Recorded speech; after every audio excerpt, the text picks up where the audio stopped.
কম বেশি বৃষ্টি সবারই পছন্দ। বৃষ্টি এলে মানুষের মন প্রফুল্ল হয়ে যায়। এটি মহান আল্লাহর অফুরন্ত রহমতের নিদর্শন।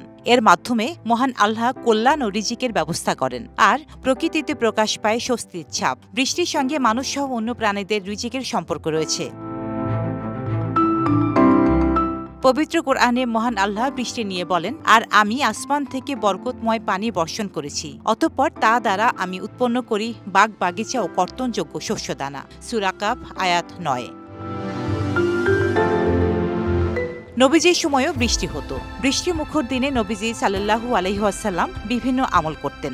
চলুন বৃষ্টির দিনে নবীজির কয়েকটি আমল জেনে নেওয়া যাক।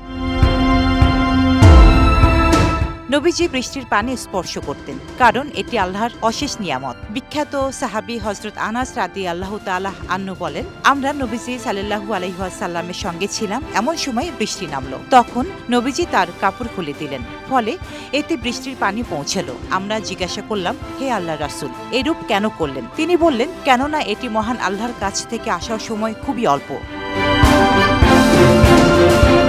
বৃষ্টির সময় দোয়া কবুল হয়। নবীজি সাল্লাল্লাহু আলাইহি ওয়াসাল্লাম বলেন, বৃষ্টির সময় দোয়া কবুল হয়ে থাকে।